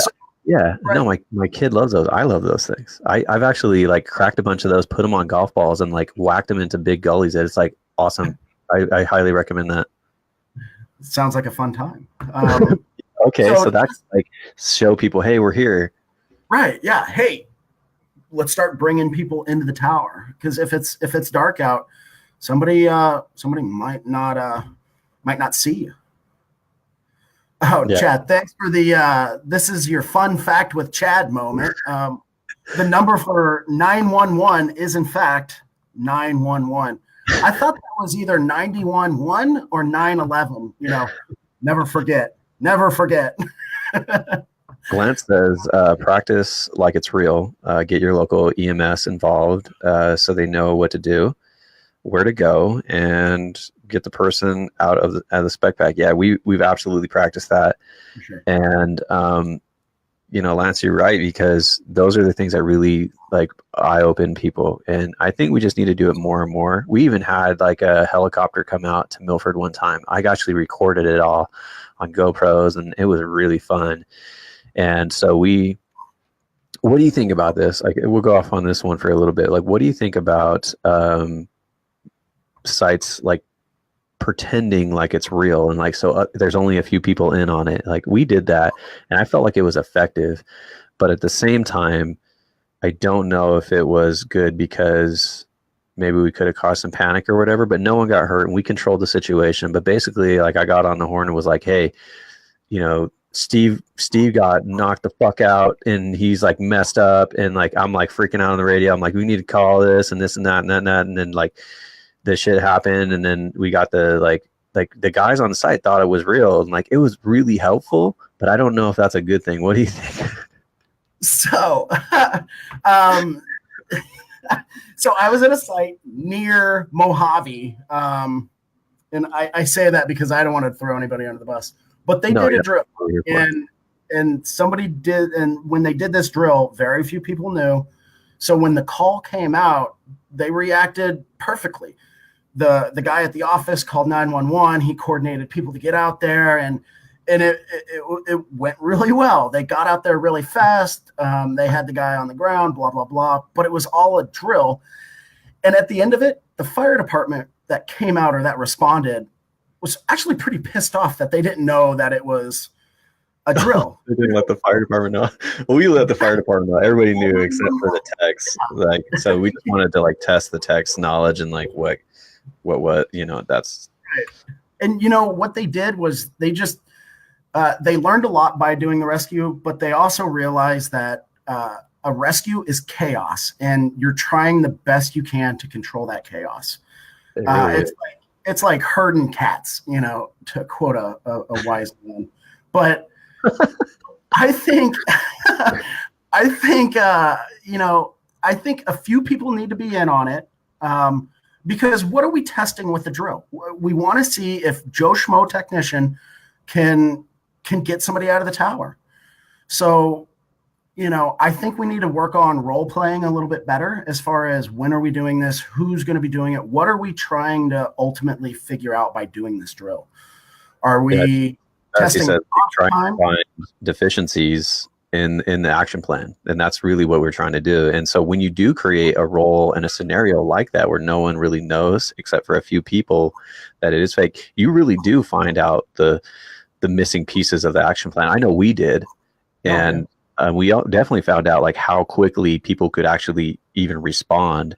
And so then it was like, hey, look, Tex, like, this is the reality of the situation. It takes this long for these dudes to get here. So you're going to have to be really good at sustaining life. You're going to have to be really good at, like getting people out of the towers and doing it in the right way. So like a lot of this falls on your shoulders because the responders can't get here as quickly as we would all like them to be.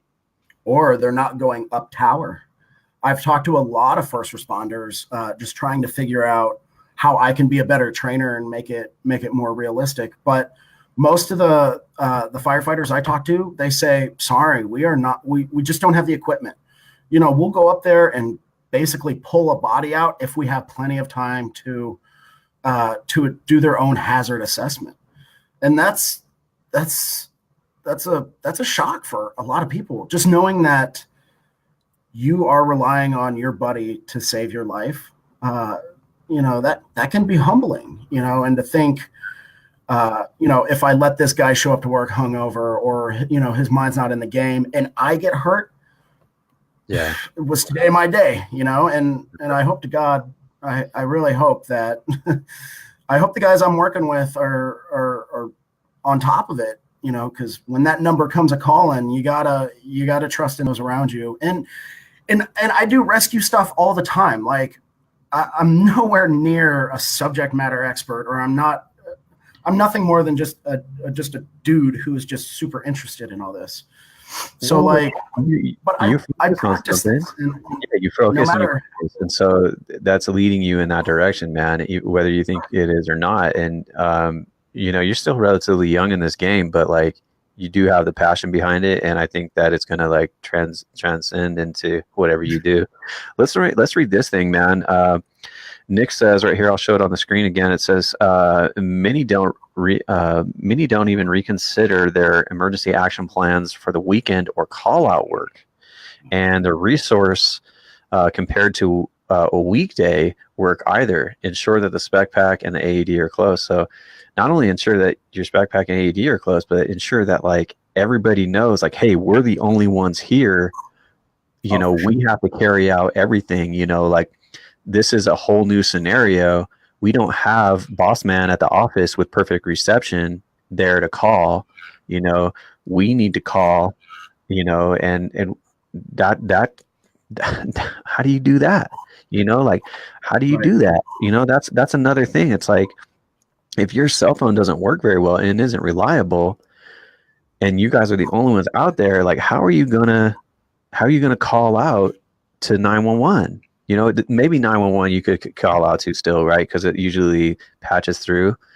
But that's a good question, because it's not like anybody's just chilling at home listening to your radio traffic, unless you got like one of those bosses that just like has no life or is like, doing something crazy like that. Like, but that's a very good point that Nick brings up. Like, you got to adapt your emergency action plan for the people who are there and the scenarios that you're putting yourself in. There needs to be multiple action plans. Right. And that, let's take it back to day one stuff. What is your hazard? How are you going to fix that hazard? How are you going to keep it from biting you in the ass? So if you identify poor communication as a hazard, don't go up tower. If it's in the middle of the night and you're worried about whatever, take the kit with you, take the stuff up tower, or, don't go up tower. If anybody can feel free to reach out to me. And if they ever are put into a situation where their boss forces them to do something that they shouldn't be doing or that they know is unsafe, I'll go to bat for that guy all day long, because at the end of the day, that tower can sit for as long as it needs to until we can make it right. And if that $75 per megawatt hour you're going to get for that thing isn't worth your life, and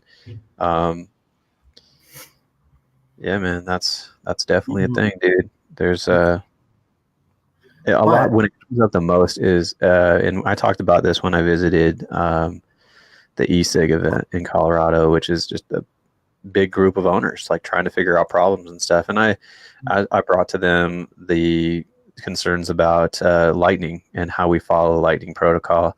And then essentially, like, lightning has its own emergency action plan, right? Like, it's like a preventative thing, but you have your own protocol, right? And so, like, one of my things was like, make rules and follow them, and don't just say it all would be all right, the storm's skirting away or whatever, right?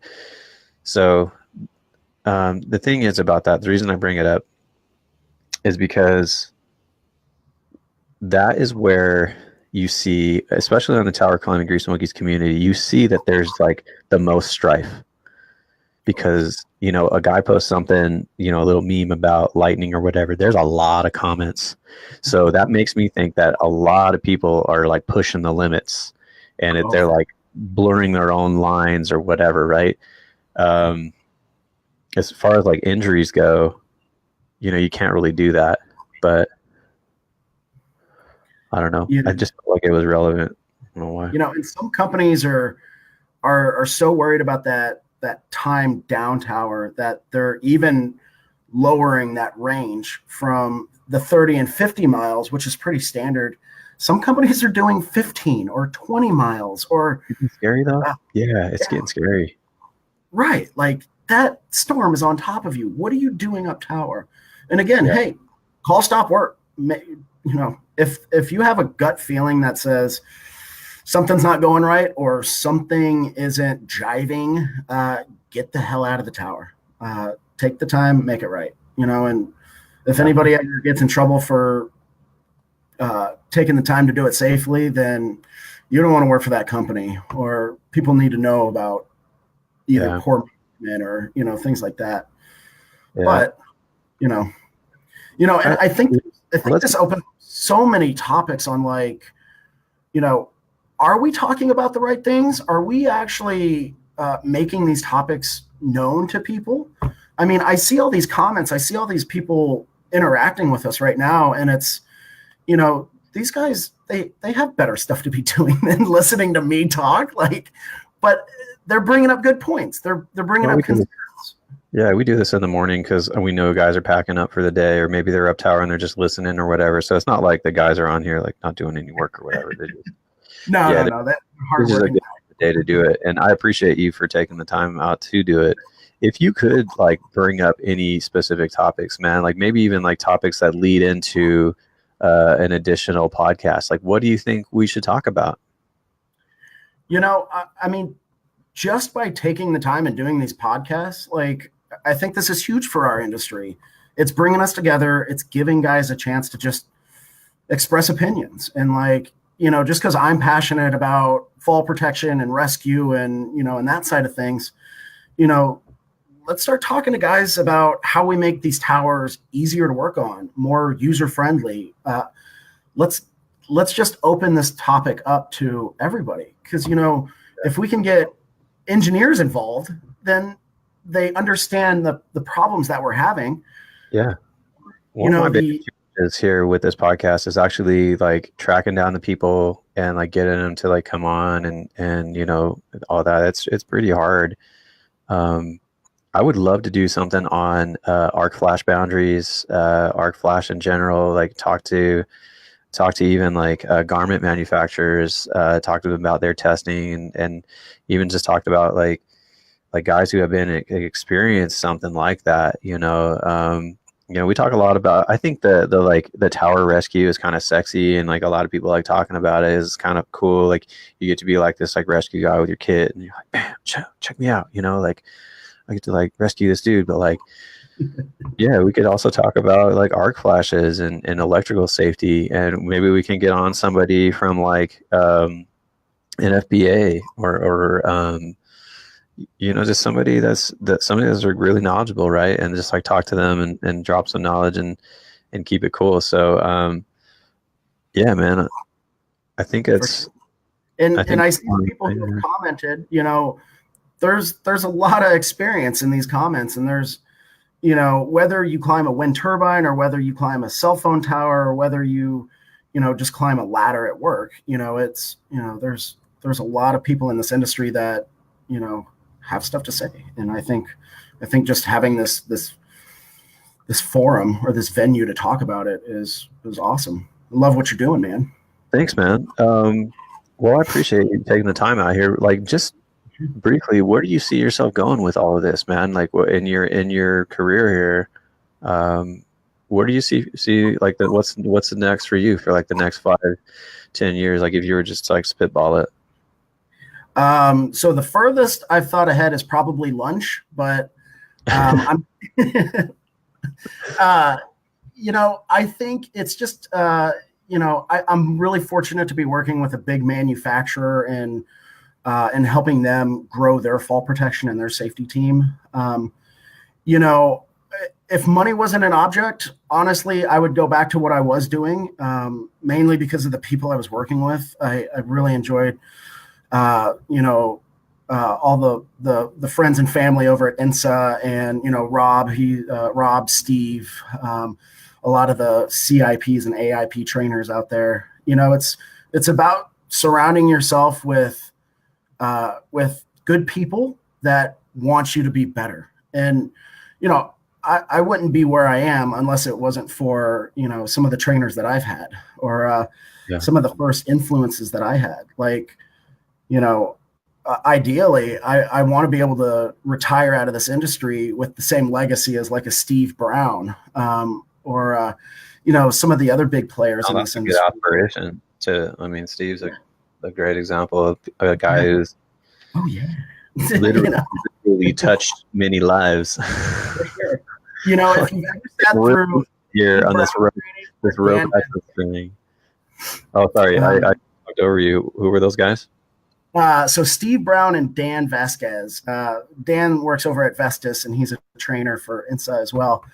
But if you've ever been through one of their trainings, you know just how good of actors they are, and how much they can thrash about, and, you know, really just add that extra little like wow factor to, oh my God, he's seizing, or he's not breathing, or he's making these weird gargling sounds. And, you know, it's a big check, because you don't know if they're really freaking out or if they're just playing along with it. And, you know, so my hat's off to those two gentlemen right there. You know, and that's why I do what I do. If you could give any words of advice just to guys out there, you know, working in the industry, like what would just be like some closing remarks and some advice to these guys, you know, especially guys that are new to this, and then those guys that are looking out and saying, hey man, I kind of want to be that guy. Like, for sure. You know, I think it's just about educating yourself. You don't know what you don't know. So if you're interested in this, hit me up. There's no shortage of resources out there. There's no shortage of certs that you can go after. You know, honestly, just hopping on YouTube and figuring out how other people are doing it. You know, now that I've been training and I've been using a couple different devices in the last couple of years, I can tell you which ones I really enjoy and which ones I really don't enjoy. Yeah. But you don't know what you don't know. So I would say, if you're interested, you know, reach out, find somebody to just chat your ear off. Like, I love it when students or other technicians call me that have sat through my class and just go, what do you think about this? Or, you know, or they shoot me a picture of their harness and go, well, my boss says it's good. I don't think it's good. What do I do? And, you know, and we need more of, you know, more people to lean on. Right. You know, and, you know, it's just, we got to come together as a community. And I think this is the spot to do it. Nice, man. Well, thank you for joining us. I appreciate it. You travel safe. I know you're going back home for Thanksgiving. You do you, man, and keep doing it. Thank you for joining the show. Yep. Thank you again, you guys. I had a blast. I think, what is this? Oh God, it's already 11 o'clock. Hey, if you ever want to chat again, Neil, you give me a call, man. I always enjoy talking to you. All right. Thanks, Josh. Have a good day. Take it easy.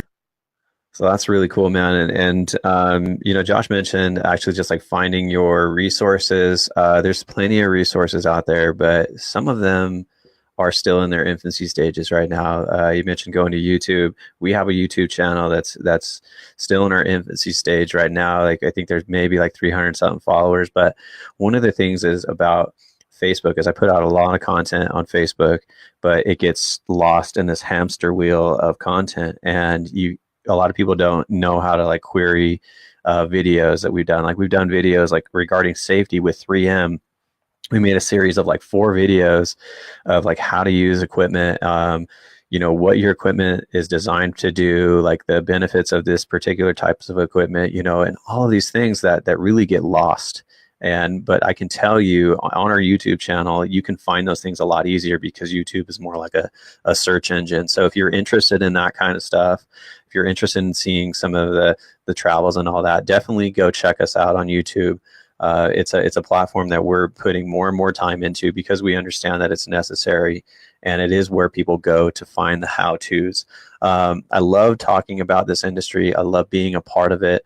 I got pretty passionate in this podcast, but I am passionate about this industry. This is just something that I really care about, and it's fun to talk to people involved in it. And if you're interested in any way of talking about a particular subject, or you just want to tell your story, reach out to me, please, because I am finding it hard to find people that want to be on this. And I think that there's more and more out there. They just want to make sure that everything's going to be okay. So again, thank you for joining us here today. We kind of had a little bit longer of a podcast, but that's okay. I think we talked about some cool stuff. Hopefully you guys took away some things. Have a great holiday weekend, and I will talk to you guys later. All right, much love. See ya.